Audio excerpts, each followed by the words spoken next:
ada di daerah Abu-Abu yang mungkin bukan baik, bukan salah, bukan baik, bukan jahat juga. Ini hal daerah Abu-Abu ini seringkali kita temukan malahan hal seperti ini. Kita lihat saja. Contoh, ketika kita jalan di sebelah orang, ada orang yang jalan, kita ingin mendahului. Ada kita pernah dengar kisahnya mungkin Nabi Muhammad pernah jalan lebih lama dari masjid yang masalah karena depannya ada orang yang begituan. Nah, sekarang kita lihat rakyat Indonesia yang tinggal selama di Jakarta ingin jalan kaki di depan kita ada orang, kita nggak tahu lebih tua lebih. Lalu kita lewatin aja, atau nggak usah jalan kaki, naik motor, kita nyalip orang, naik mobil nyalip orang. Ini salah apa benar? Ini kan nggak ada perhitungan, nggak ada terapan dalam etika. Sedangkan kita melihat ini sebagai perbuatan yang bukan ada hubungannya dengan moralitas. Kita melihat ini sebagai perbuatan sehari-hari. Seperti kayak, oh yaudah kita sikat giginya seperti ini, ini tidak dipermasalahkan sebagai ini adalah hal yang baik utama. Kenapa? Mungkin alasannya satu, tolak ukurnya berbeda. Dan disinilah kita suka ada kesesatan berpikir atau logical fallacy. Kesesatan berpikir adalah ketika kita ada macam-macam kesesatan berpikir dalam logika dan dalam filsafat. Kesesatan berpikir yang pertama kayak mungkin kalian semua ada yang pernah dengar namanya ad hominem. Ad hominem ini ketika kita ad hominem, kesesatan berpikir ad hominem itu adalah kesesatan berpikir yang tersentral terhadap satu orang. Maksudnya tersentral terhadap individu tersebut. Apa itu rupanya? Contoh kita mau begini seperti ini. Kita setuju bahwa 5 tambah 5 sama dengan 10 ya. Ada perbedaan tidak ketika guru SD yang bicara 5 tambah 5 adalah 10 dengan profesor matematika S3 yang bicara 5 tambah 5 adalah 10. Dan ada perbedaan karena kita sama-sama 5 tambah 5 adalah 10 dan kita sama-sama menyetujui. Siapapun yang bilang kalau misalnya ada 5 tambah 5 adalah 10 adalah contohnya kita temukan di depan supir ngomong 5 tambah 5 adalah 10 dengan Presiden Prabowo ngomong 5 tambah 5 10 itu sama. Bobot 5 tambah 5 tambah 10 sama. Karena ini seharusnya inilah yang seharusnya terjadi dalam berlogika dalam berpikir. Bahwa ketika statement itu benar, itu tidak ada hubungannya dengan orang yang melakukan. Cuman permasalahannya adalah kita tidak melakukan itu. Permasalahannya adalah ketika kita bilang hal ini adalah hal yang baik, kata siapa yang baik? Kita masih merujuk terhadap orang yang membicarakannya. Nah ini masuk akal juga, tapi dalam konteks kerumusan logika ini adalah policy, ini adalah kesesatan.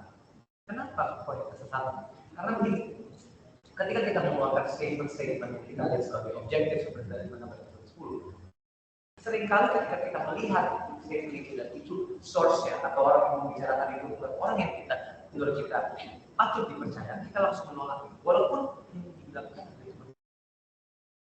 Nah ini ekstensi dari itu panjang sehingga kita melihat yang namanya bias berpikir. Ketika kita mendengar sesuatu yang benar, tapi dari orang yang kita tidak sukai kita menolak, harusnya tidak. Harusnya ketika kita mengetahui bahwa hal itu adalah benar, mau orang itu kita sukai atau kita sukai, bobotnya sama seperti apa kita tersebut. Sama halnya ketika kita bilang, oh teman itu adalah hal yang salah dan kita setuju bahwa itu adalah salah, tapi yang mengatakan itu adalah tetangga kita atau yang mengatakan adalah sebuah profesor, seharusnya bobotnya sama. Ketika kita tahu, maka kita tahu bahwa semua yang kita lakukan itu adalah yang dilakukan itu adalah sama. Jadi ketika statement atau ketika perkataan A itu adalah B, bahwasanya contoh menabrak orang dengan sengaja itu salah, mau yang ngomong polisi atau yang ngomong anak kecil umur 4 tahun itu bobotnya sama, ya. Nah, apa hubungannya dengan moralitas kita? Apa hubungannya dengan moralitas atau dengan kesesatan berpikir berdasarkan satu orang itu dengan saya? Nah ini perlu diingat ya, sebagai perlu diingat ketika kita bilang tentang berpikir atau yang ini tidak ada hubungannya dengan kita menghubungkan ini dengan oh tapi kan Nabi Muhammad ini tidak atau ini adalah penolakan kita terhadap satu hal berdasarkan individu tersebut. Kita lebih fokus ke penerimaan ini karena ketika kita penerimaan ini terhadap yang lainnya sekarang macam kita mungkin kalau saya tapi apa hubungannya? dengan moralitas yang pada saat itu. Sebenarnya banyak pemikir yang berteori bahwa semua moralitas yang kita punya sekarang, semua tolak ukur kebaikan dan keburukan yang kita punya sekarang, itu dasarnya ada dari guru. Ini bisa kita setujui, maksudnya kita setujui bahwa kita sebagai anak kecil, guru kita adalah orang tua yang mengasuh itu. Lalu kita masuk ke sekolah, guru kita adalah yang berprofesi. Siapa yang mengajarkan? Siapa yang mengajarkan kita bahwa contoh dibiasakanlah makan dengan etika. Siapa yang mengajarkan kita cara saling atau cara ngobrol ke orang, cara hal yang lebih sopan, atau siapa yang mengajarkan siapa yang kita tuh nggak dari prinsip bahwa membunuh itu salah, konsep salah, atau konsep dosa pahala dan neraka surga itu kan dari mereka yang mengajarkan. Nah ini ekstensinya panjang, berarti yang mengajarkan kita masih ada yang mengajarkan juga. Jadi kita bisa lihat bahwa ada sumber moralitas. Bahwasanya kalau kita bilang moralitas atau tolak ukur etika kita itu berdasarkan dari orang yang mengajarkan, maka berbeda-beda orang diajarkan oleh orang berbeda, gitu kan?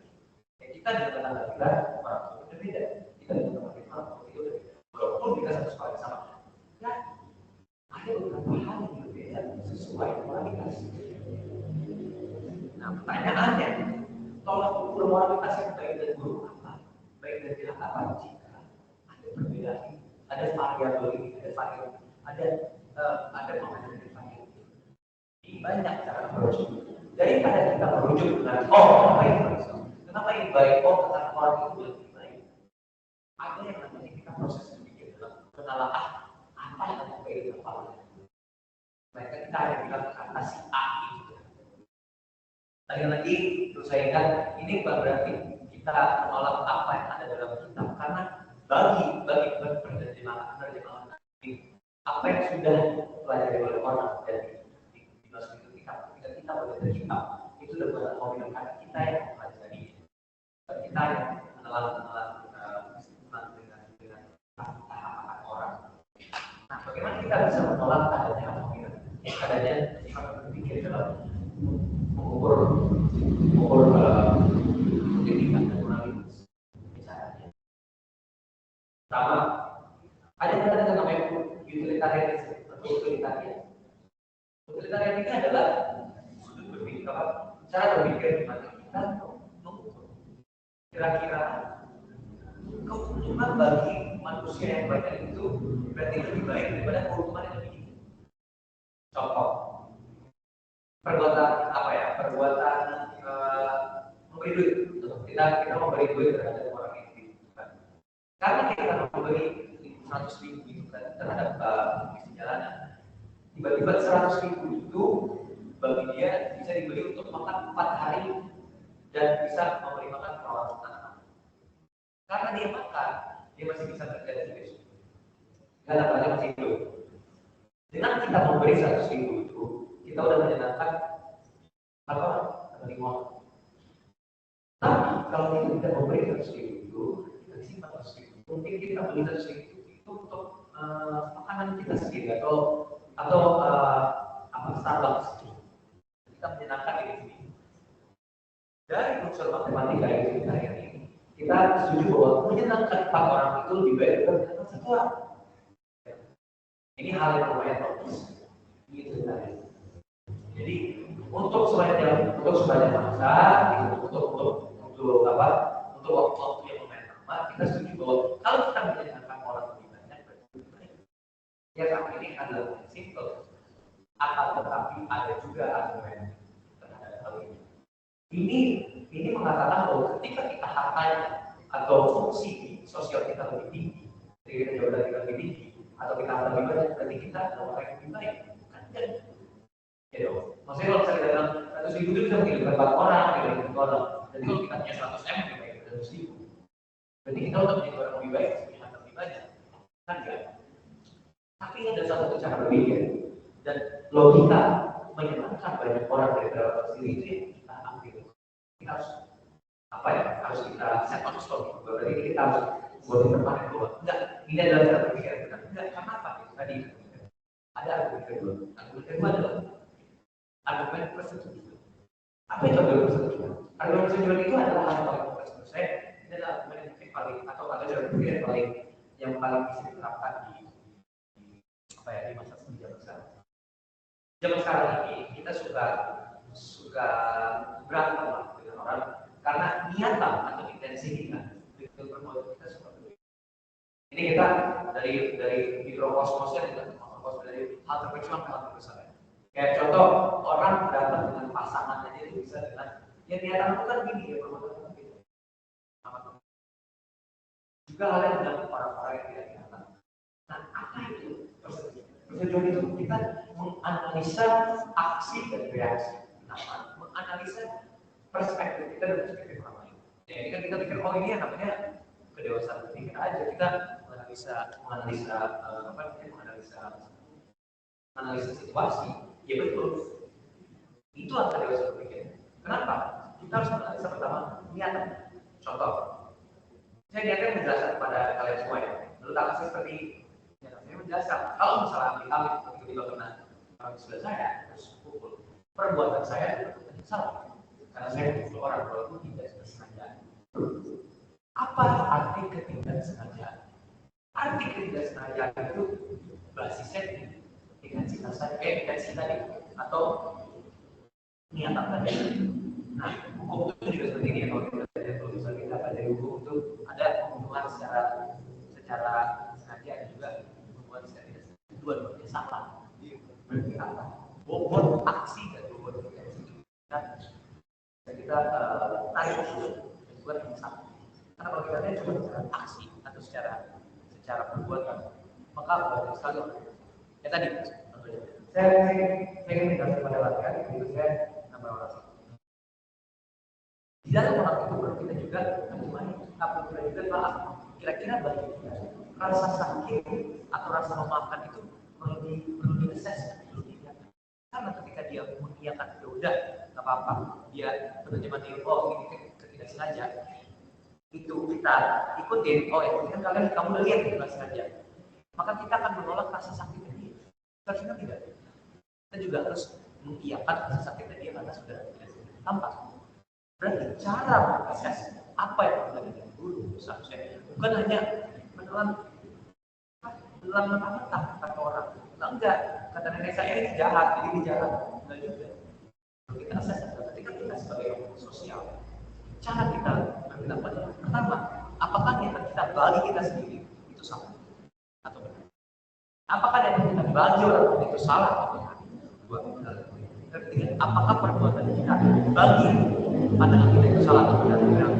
Dan yang keempat, apakah perbuatan itu bagi orang lain? Nah, keempat atau tidak dari empat itu benar? Ya, menurut saya kita bisa sosial. Dan menurut saya makhluk sosial, manusia itu makhluk sosial.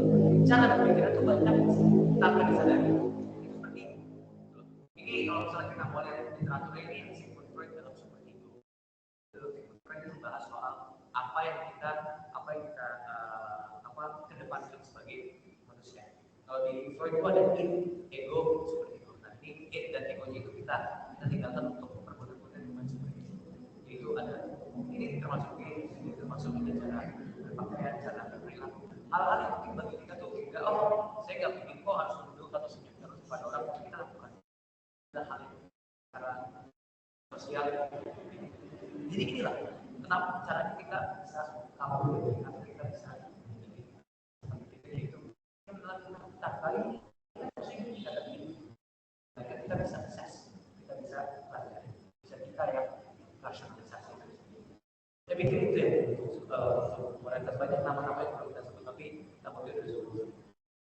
Kalau ada pertanyaan.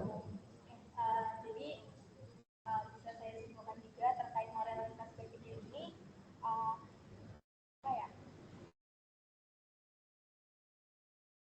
Terdapat kesesatan berpikir juga, lalu juga ada tolak ukur dalam berpikir, kemudian juga ada cara berpikir. Kemudian juga ini berkaitan dengan niat kita kepada berperilaku kepada seseorang ataupun orang lain itu menganggap itu negatif. Nah, seperti itu saya kira. Jadi berkaitan dengan pembahasan moralitas tadi, apakah ada teman-teman yang ingin bertanya? Mungkin berapa pertanyaan? Ya, 1 atau 2 aja ya cukup, boleh. Atau kalau nggak ada yang setuju, ada yang berargumen juga, ini kan kita forum lumayan bukan. Oke, mungkin buat mengawali kalian pertanyaan dari saya. Jadi baru-baru ini kan ada isu-isu terkait tokoh agama yang memang dia ini kalau secara moral itu kan secara etika itu kan tidak baik, dia melakukan cemoohan kepada penjual kaki lima. Nah, apakah memang mungkin itu unsur ketidaksengajaan atau bukan? Lalu bagaimanakah seharusnya moralitas ini bisa mempengaruhi mereka gitu, public figure dalam menyampaikan pendapat, terutama juga di ruang publik yang memang penonton itu tidak bisa menjual tapi juga bagaimana? Ya, terima kasih. Ya, ini pas awal-awal udah aku lumayan agak sadar dengan beberapa hubungannya dengan kasus yang baru dalam ini Gus ya, apa itu nama? Yang dulunya dipanggil Gus.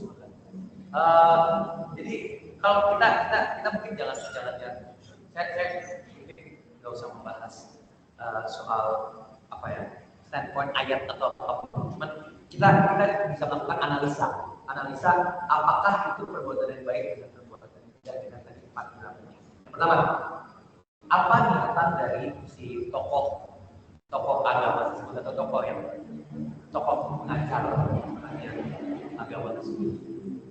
Kalau kita baca beritanya, katanya niatannya adalah untuk guyonan, lucu, kasih pak. Lalu kita lihat aksinya apa sih bagi dalam aksi agama.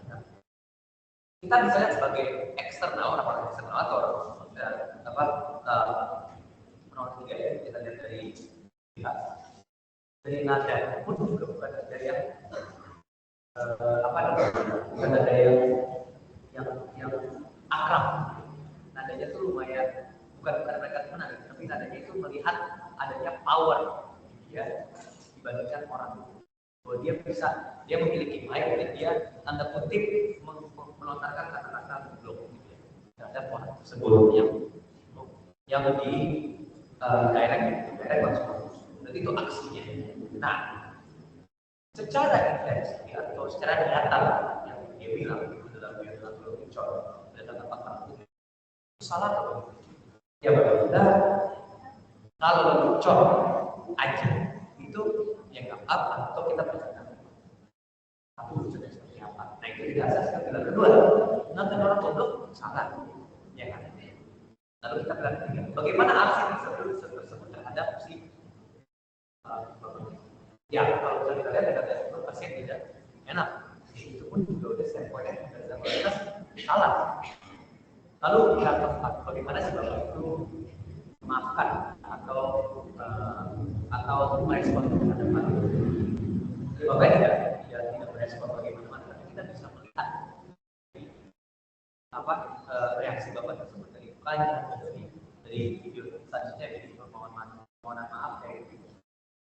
Mungkin itu adalah penerjemahan bahwa kita bisa lihat banyak yang salah gitu dalam pilar tersebut. Bahwa mungkin yang benar yang bisa kita bedakan cuma apa yang dia akui sebagai niatan. Nah sekarang saya mau tanya, kalau kita cuma berdasarkan niat, berarti kita akan memaafkan secara langsung. Atau dia bilang kita lulus contohnya udah baik, tapi kan nggak gitu caranya. Nah di sini kita bisa lihat bahwa hal-hal seperti itu adalah refleksi dari atau representasi dari bagaimana seharusnya moralitas itu dikerjakan. Bukan hanya kita menyalahkan orang berdasarkan aksi, tapi berdasarkan reaksi orang tersebut dan berdasarkan intensi dari orang tersebut. Karena begini, kalau kita take kontekstual, dan ini menurut saya ketika kita lihat sosial media atau apa, orang-orang pun juga ketika menyalahkan tidak selayaknya, itu bagus itu, reasoningnya pas. Bukan hanya kita membenci dia karena noise. Kalau kita hanya membenci dia, itu bobotnya tidak baik. Kita hanya membuli orang karena tanpa alasan. Kalau yang kita benci, apa argumennya? Argumennya tadi dia mengata-ngatain pedagang kaki limanya itu terlihat sakit hati terhadap ada juga yang namanya kontekstual. Nah ini mungkin pembahasan lainnya. Tapi sedikit tadi kan saya ngomong power. Kontekstual itu apa sih? Kontekstual adalah ketika orang melakukan satu hal yang seharusnya tidak dilakukan karena dia itu secara subjektif memiliki beberapa hal yang ini dia itu memiliki beberapa hal yang menaikkan dirinya dibandingkan orang lain. Dalam artian ini, ketika orang badannya jauh lebih besar, beda contoh 40 kilo lebih kuat daripada orang yang lebih kecil. Dalam artian kalau saya mendorong untuk saya gila nggak boleh gitu. Dorong kayak gitu, itu mungkin akan dimaafkan. Ketika saya dorong orang yang umur saya gila, itu mungkin akan menimbulkan amarah. Tapi ketika saya dorong itu kan 2 tahun masih semangat amarah. Kenapa? Saya sebagai sebagai badan dasar ini mendorong anak umurnya 2 tahun, itu sudah ada perbedaan namanya power. Saya pertama badan lebih besar, kemampuan berpikirnya lebih matang daripada umur 2 tahun, dan juga saya power lebih kuat, dan saya juga berat. Tapi juga ada seperti contoh ketika orang menang terus marah-marah lain, dengan kata gitu atau bodoh kali kau gitu, itu bisa lebih diterima karena itu benar dibandingkan kalau yang orang itu adalah orang yang posisinya lebih tinggi. Ya contoh, posisi lebih tinggi adalah bos, terus lebih tinggi adalah apapun lah itu posisi pekerjaan lebih tinggi. Dan contoh ketiga adalah kita merupakan tentu kalau benar pasti kayak apa ini nggak mau keluar harus amat gitu ya contohnya, namanya temenan gitu, pelit amat contoh aja kita mau pusing dong pelit amat, tapi antara temenan itu nggak apa-apa. Tapi ketika konteksnya ada orang yang lebih kaya bilang pelit amat tuh nggak mau keluar, itu adalah sebuah cemoohan. Nah ini adalah yang perlu kita ingat bahwa power. Nah ini sebenarnya yang menuliskan soal power dan etika itu Friedrich Nietzsche, tapi panjang. Pembahasan soal power dan soal etika itu panjang. Tapi intinya gini, ketika kita memiliki power, zaman sekarang ketika kita memiliki power, dan kita melakukan sesuatu, maka ethical standpoint atau cara tolak ukur etika kita itu berbeda. Karena kita sudah memiliki power, dan power itu semua orang memiliki. Maka untuk mengukur etika dan moralitas, semua orang perlu dilihat ada power atau privilege. Contoh kita lebih kaya daripada orang, tentunya kita nggak bisa kata-katain atau kondisi finansial seseorang, karena itu jadi hal yang semua itu sih. Jadi bisa kita lihat dari konteks tokoh agama tersebut, dia tidak menggunakan power lagi. Dia punya power, kok bisa? Akhirnya kita bilang itu menindas.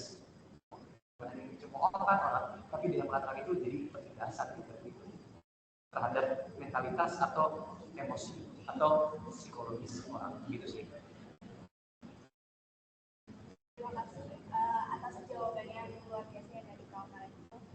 Jadi dapat saya simpulkan bahwasanya terkait kasus-kasus terbaru itu memang tidak bisa dibenarkan gitu ya secara moral ya. Apalagi memang yang mengatakan itu lebih tinggi posisinya daripada yang dikatakan. Maksudnya derajat sebagai manusia, tapi dalam konteks forum tersebut dia kan megang mic gitu loh. Dia orang datang untuk nonton dia. Jadi itu powernya dia lebih tinggi gitu. Bukan berarti dia derajatnya sebagai manusia lebih tinggi, enggak.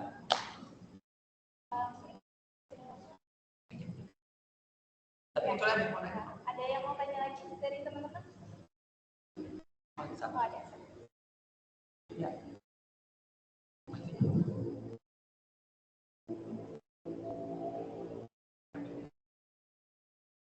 Kakak keberatan nggak kalau ngomong dari situ aja? Nggak apa ya? Iya. Oh, nggak sama. Ya, nggak apa ya?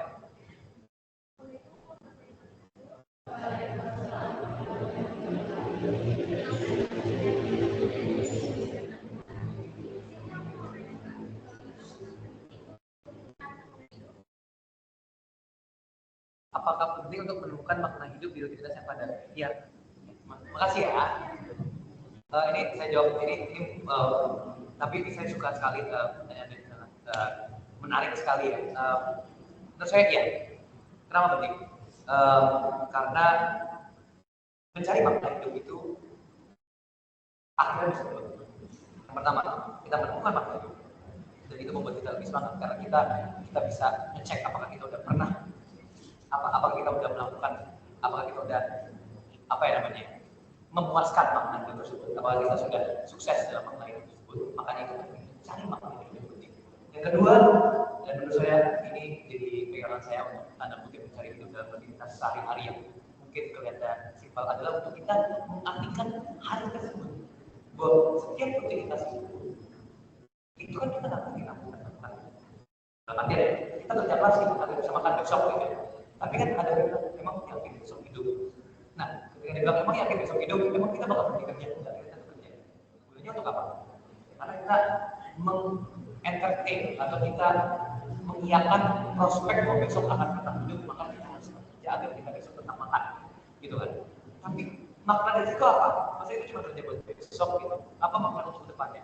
Ada penulis favorit saya namanya Albert Camus itu. Dia menuliskan tentang Sisyphus. Sisyphus itu adalah mitologi Yunani.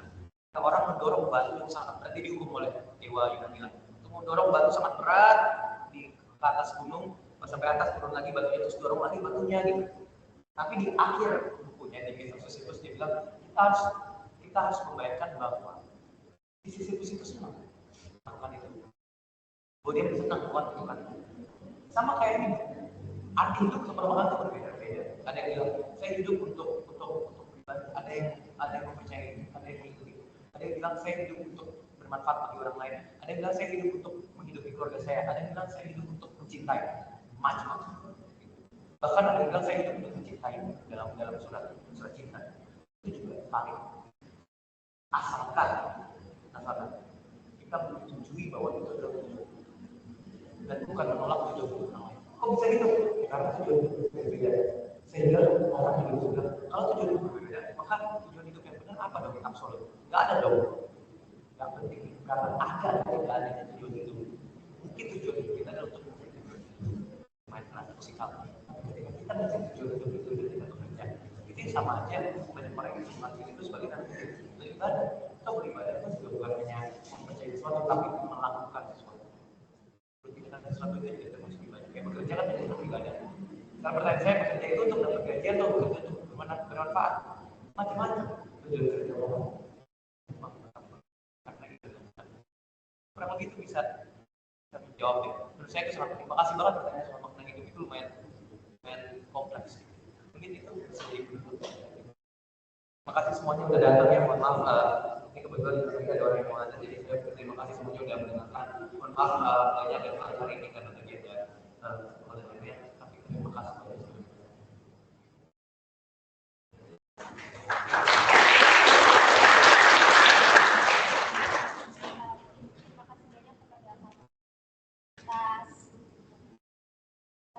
Pengisian materi hari ini. Baik, kurang lebihnya mohon maaf, mungkin itu saja yang terakhir akan kita proses. Wabillahi taufiq wal hidayah. Wassalamualaikum warahmatullahi wabarakatuh.